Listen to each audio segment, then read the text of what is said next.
में भारतीय जनता पार्टी ने 27 साल बाद वापसी की और एक महिला चेहरे को सीएम बना दिया है। आज दोपहर 12:30 बजे दिल्ली में शपथ ग्रहण समारोह भी हो जाएगा। इससे पहले तमाम कयास लगाए जा रहे थे, लेकिन भाजपा ने शालीमार बाग से पहली बार विधायक चुनी गई रेखा गुप्ता को दिल्ली की नई मुख्यमंत्री के रूप में चुना। खास बात यह है कि दिल्ली बीजेपी की सरकार के दौरान पार्टी ने राज्य को दूसरी महिला मुख्यमंत्री दी है, पहली सुषमा स्वराज और दूसरी रेखा गुप्ता। इस एक दांव से भाजपा को दिल्ली में कई फायदे एक साथ हो गए हैं। इसलिए जानते हैं कि रेखा गुप्ता को सीएम बनाने के साथ भाजपा ने कितने समीकरण साधे। भारतीय जनता पार्टी ने रेखा गुप्ता को सीएम बनाने के साथ ही दिल्ली के महिला वोट बैंक को भी भविष्य के चुनावों के लिए साध लिया है। और न सिर्फ दिल्ली बल्कि इससे पूरे देश में जहां भी भाजपा की सरकार है वहां महिला वोटर्स पर इसका प्रभाव पड़ सकता है।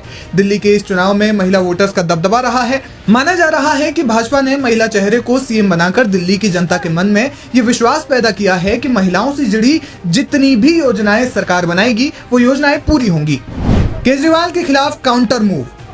सियासी जानकारों का मानना है कि महिला चेहरे को सीएम बनाकर बीजेपी ने अरविंद केजरीवाल और पूर्व सीएम आतिशी का तोड़ निकाल लिया है। आम आदमी पार्टी के 10 सालों के कार्यकाल के दौरान इतना तो समझ में आता है कि केजरीवाल एक अच्छे राजनेता हैं, वे मुद्दों को समझते हैं और उन्हीं के आधार पर वार पलटवार भी करते हैं। लेकिन माना जा रहा है कि एक महिला को सीएम बनाने के बाद केजरीवाल को नाप तोलकर वार पलटवार करना होगा। वैसे में माना जा रहा है कि बीजेपी ने केजरीवाल के आगे एक लक्ष्मण रेखा खींच ली है। इसलिए कई जानकारों का कहना है कि सदन में आतिशी को विपक्ष की नेता बनाया जा सकता है। ऐसे में दिल्ली विधानसभा में आने वाले वक्त में सियासत की सरगर्मी बेहद दिलचस्प होने के आसार हैं।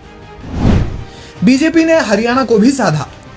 इससे पहले तक माना जा रहा था कि दिल्ली में किसी सिख नेता को सीएम पद दिया जा सकता है, लेकिन बीजेपी ने ऐसा ना करके मूल रूप से हरियाणा में जन्मी रेखा गुप्ता को सीएम बनाया, जिससे उन्होंने हरियाणा के वोटर्स का भी ध्यान अपनी ओर आकर्षित किया। साथ ही केजरीवाल की काट भी ढूंढ ली है, जो खुद भी हरियाणा से आते हैं।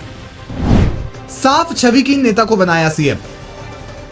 बीजेपी ने रेखा गुप्ता को सीएम बनाने के साथ ये सारे समीकरण तो साध ही लिए हैं, लेकिन साथ ही पार्टी ने उन्हें राज्य की कमान सौंपी है जो राजनीति में कभी भी विवादों में नहीं रही। अपने भाषणों से वे चर्चा में रही है। खास बात यह है कि वे पहली बार विधायक चुनी गई हैं और पहली बार चुने जाने के साथ ही सीएम बन गई है। इसलिए एक तो नए युवाओं के लिए वे एक प्रेरणा स्रोत बन सकती हैं और दूसरा भाजपा की छवि को इससे बेहद फायदा मिलेगा, क्योंकि रेखा गुप्ता की छवि भी बेहद साफ है और वे कभी विवादों में नहीं रही है।